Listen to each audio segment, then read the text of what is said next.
Hello students, welcome to my YouTube channel श्रेसेट classes.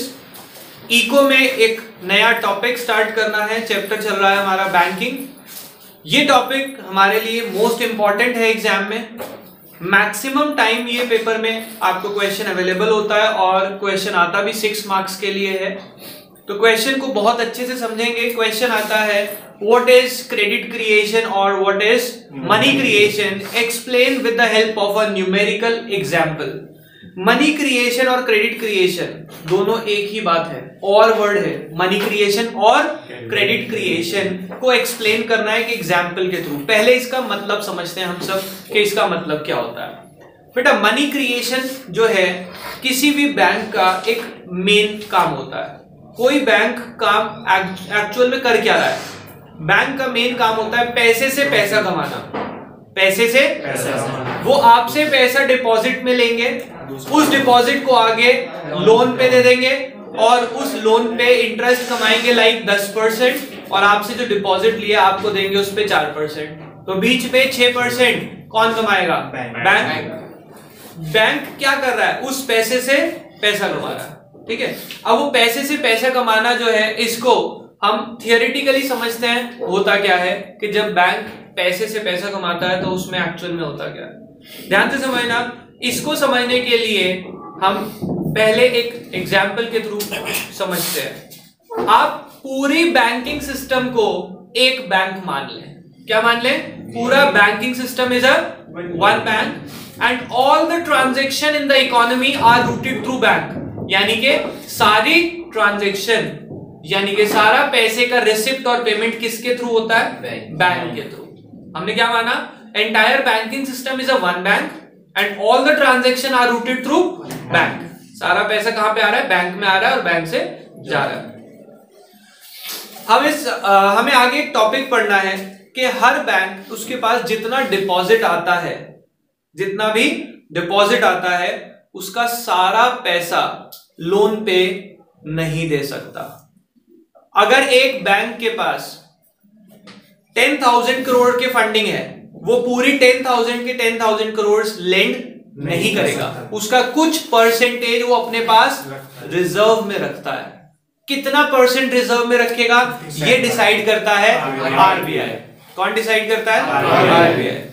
कुछ reserve रखेगा और बाकी पैसा लोन पे दे देगा। नाउ सपोज कि बैंक जो रिजर्व में रखता है उसको हम बोलते क्या है? Legal reserve ratio. क्या बोलते हैं? Legal reserve ratio, which is fixed by the central bank of the country. RBI ने फिक्स करा, सपोज कि जितना डिपॉजिट आ रहा है उसका 20% रिजर्व रखेंगे, 80% लोन पे दे देंगे। 20% रिजर्व रखेंगे, 80% लोन पे दे देंगे। अब ध्यान से सुनना, ये रिजर्व क्यों रखवाया? Why only a fraction is kept as a reserve? Question में से क्वेश्चन बना। हमने क्या कहा? ध्यान से समझना। मनी क्रिएशन का प्रोसेस समझने के लिए, दोबारा से बता रहा हूं, मनी क्रिएशन का प्रोसेस समझने के लिए हमने एंटायर बैंकिंग को वन बैंक माना। yes, और सारी ट्रांजैक्शन किसके थ्रू कराई? बैंक के थ्रू। बैंक के पास डिपॉजिट आया, सपोज बैंक के पास डिपॉजिट आया। कितने का डिपॉजिट आया? 10,000 करोड़ का। बैंक का काम क्या होता है? एक्सेप्टिंग डिपॉजिट और दूसरा होता है ग्रांटिंग लोन्स। अब ये जो बैंक लोन देगा, क्या पूरा 10,000 का 10,000 लोन दे दे? एक काम करते हैं, यहां से डिपॉजिट आया। कितने का डिपॉजिट आया? 10,000 करोड़ का। अब ये लोन क्या 10,000 दे देगा? नो, इसका 20%, इसका 20% वो LRR यानी लीगल रिजर्व रेशियो रखेगा, 2,000 करोड़। अब वो 8,000 या 100 कर लेते हैं, 1,000 करोड़ का डिपॉजिट आया, 200 अपने पास रखा, 800 लोन पे दे दिया। अब ये 200 अपने पास क्यों रखा? पहले तो ये समझते हैं। क्योंकि जब हमने किसी से अपने पास डिपॉजिट लिया है, वो मेरे से मांगने भी तो आ सकता है। अब वो पैसे मांगने आ गया, मैं क्या कहूं? है नहीं। उसका पैसा मेरे पास रखा था, मैंने आगे दे दिया, वो मांगने आया, मैंने कहा है नहीं। ऐसा पॉसिबल है? नहीं है। तो मुझे उसको पैसा देना भी पड़ेगा अगर वो मांगने आ गया। अब उसको देने के लिए मैंने कुछ पैसा अपने पास रखा। अब दिमाग में क्वेश्चन आता है, sir why reserve is kept 20% only, 20% ही क्यों रखा? अगर ज्यादा लोग मांगने आ गए तो कह रहे हैं हम एक समझदार बैंकर की तरह सोचे, प्रूडेंट बैंकर की तरह सोचे। प्रूडेंट मतलब समझदार। क्या सब लोग एक साथ पैसा मांगने आएंगे? नहीं। और जो आएंगे क्या वो अपना सारा पैसा एक साथ निकाल लेंगे? नहीं। और अगर निकाल भी ले तो जिसके पास वो पेमेंट जाएगी क्या वो दोबारा से बैंक में जमा नहीं कराएगा? कराएगा। समझ रहे हैं बात को? तो वो कह रहे हैं हम रिजर्व थोड़ा सा ही क्यों रखते हैं, क्योंकि हम ये मानते हैं कि सारे लोग एक साथ पैसा निकालने नहीं आएंगे, दूसरा जो निकालने आएंगे वो सारा पैसा एक साथ विड्रॉ नहीं करेंगे, इसीलिए हम फ्रैक्शन को रिजर्व रखते हैं। क्लियर हो गई बात?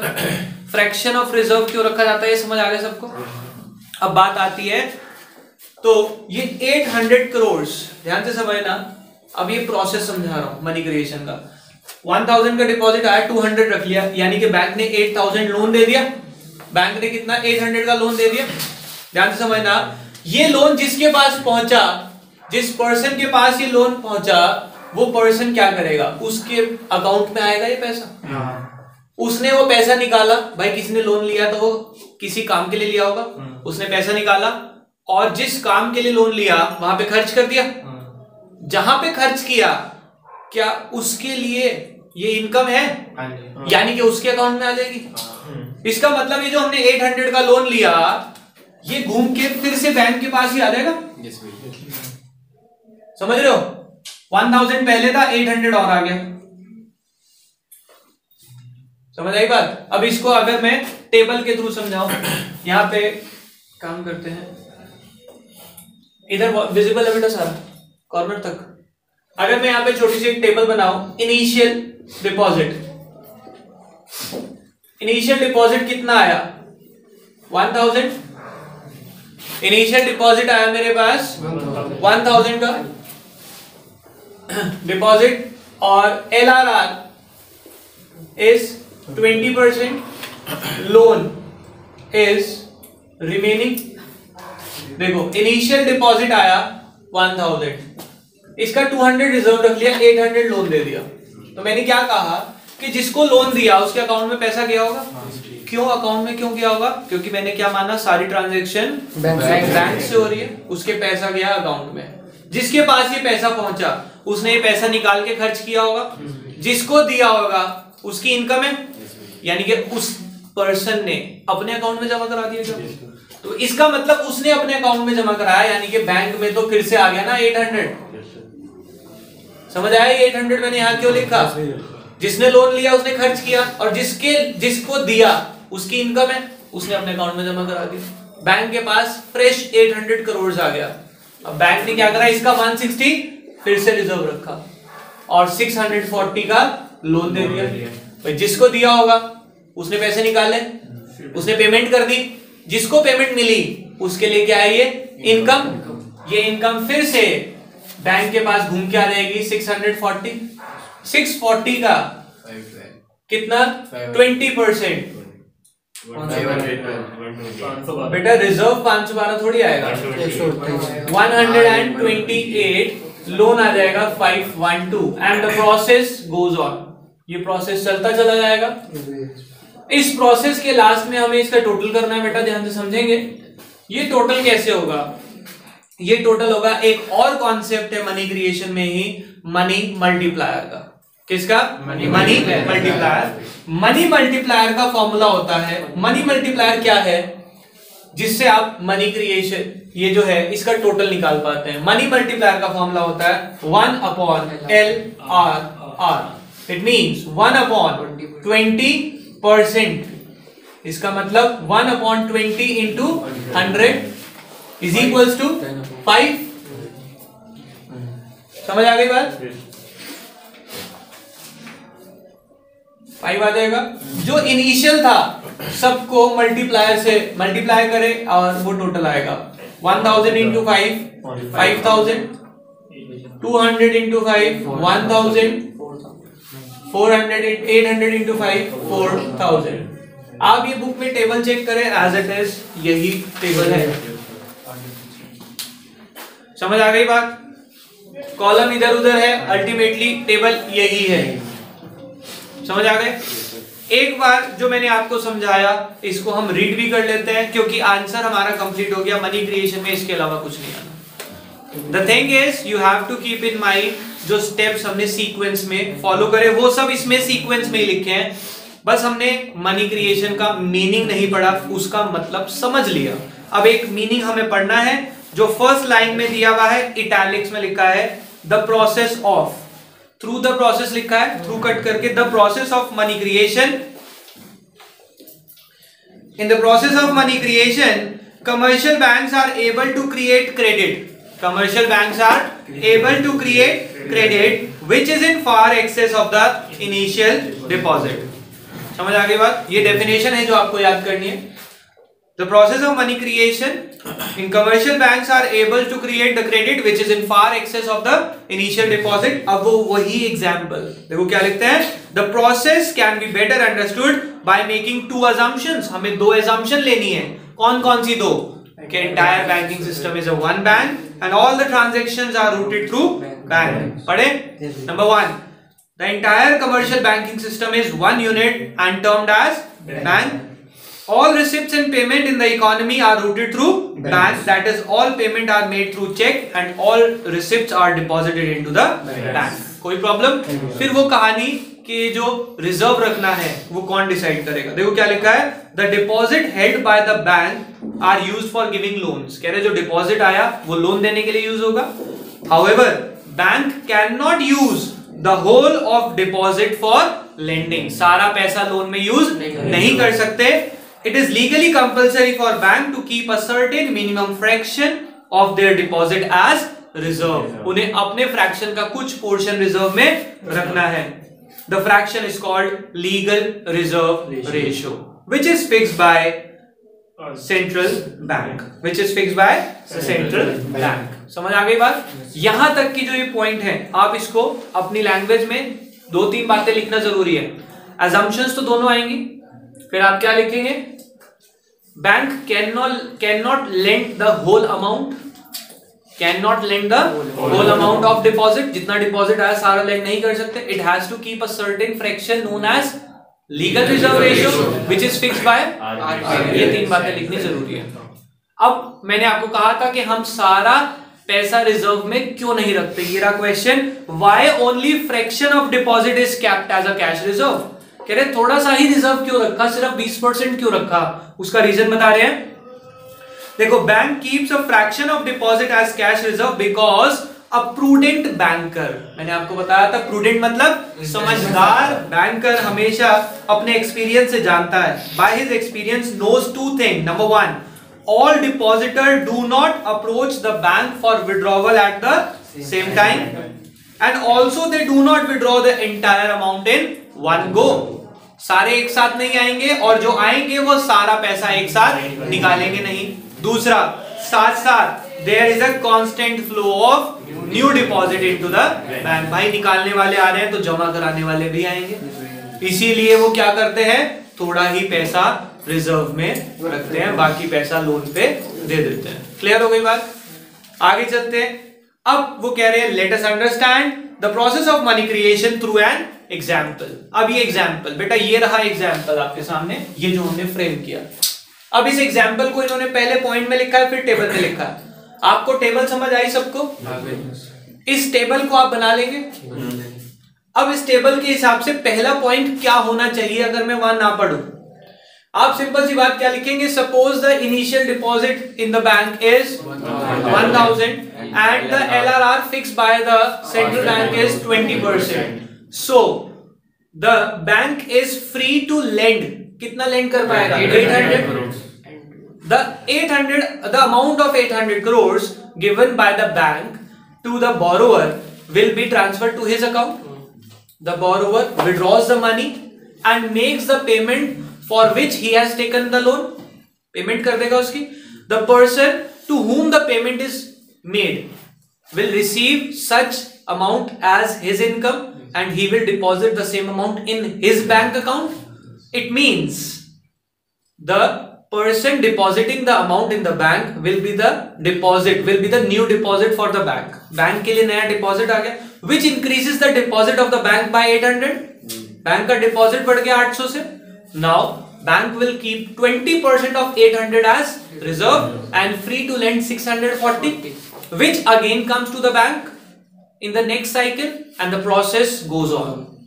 इतनी सी बात लिखनी है. देखो इन्होंने 3 पॉइंट लिखे हैं. अब कुछ बच्चों को लगता है कि सर आपने इंग्लिश बोल दी, हमारे लिए इंग्लिश में प्रॉब्लम है इतना, तो आप उसको यहां से पढ़ें. आप पढ़े, यहां पे आंसर लिखा हुआ है. ऐसा कुछ नहीं है कि आपको वहां पे लैंग्वेज में प्रॉब्लम आने वाली. आप यहां से पढ़ ले, 2 बार पढ़ ले, आपको याद आ जाएगा, फिर बनाना.